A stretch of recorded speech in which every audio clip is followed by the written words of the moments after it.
And you see, it's this right here, this delicious blackberry I'm about to pick, that makes me say that carbohydrates in our diet all the time are not natural. I mean, look at this blackberry. It's gonna be delicious. You know, it's not too sweet, but it's got a really nice resinness, or like a kind of a terpenoid flavor that just isn't in the stuff you buy in the supermarkets, you know.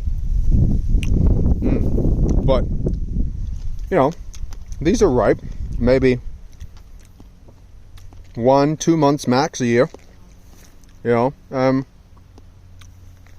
we didn't start settling down into organized agricultural settlements until about, you know, oh, that's a nice one, 10,000 years ago.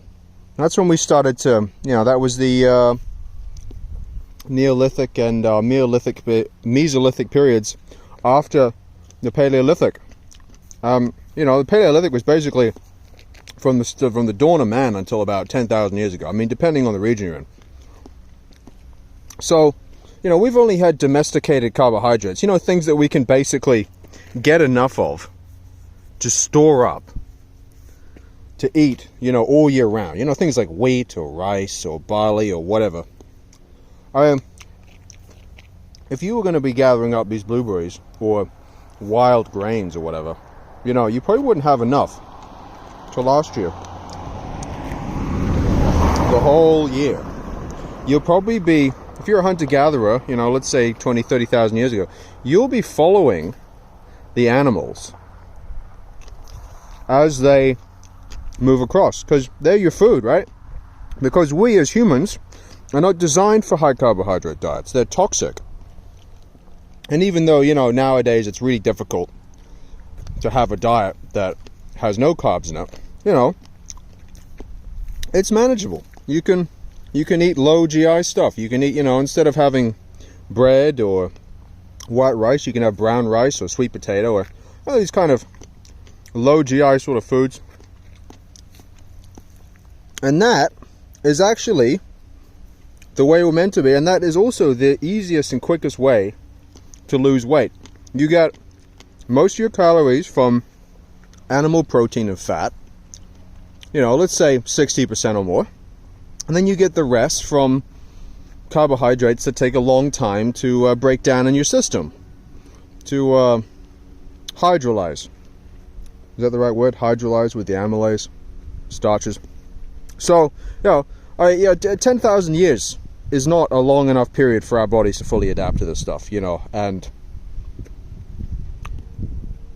it's just, there's just no way, you know, you know, I mean, these are natural as well. You know, when you look at the abominations we've created today, things like bleach flour, where they basically take the grain and strip off everything, all the bran and all the nutrient, and they just leave you with basically just straight carbs. And even white rice. I don't understand how the Japanese live on that stuff, because to me, I have a bowl of white rice, and about 5 minutes later, I'm hungry again. You know, and at least these blackberries satisfy. And it just cracks me up that there's this whole push right now with so-called anthropomorphic climate change, man-made climate change, that we have to stop eating meat. Because it seems to me that carbohydrates are not very good in making a brain, because a brain is about 70% by dry mass of fat, right? So if your brain is 70% dry mass by fat by dry mass, okay, and it's not vegetable fats, it's animal fats, you know, where are we meant to get that if we're not eating a diet that has a high level of animal fats? I mean, my cynical view, and it's a cynical view, is that carbohydrates are so much more profitable than any kind of animal product. You can go into a supermarket here, and for almost £4 you'll get a box of cornflakes. You know, probably one of the worst examples and the most empty of calories.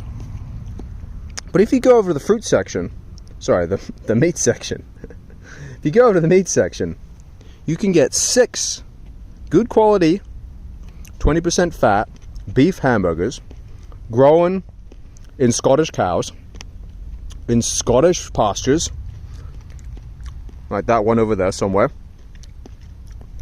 for about £3.50 or £4, you know, and it just makes me wonder, what's actually going on here? Anyway, look, I'm going to get back to smashing these delicious blackberries while stocks last. While stocks last. And, yeah.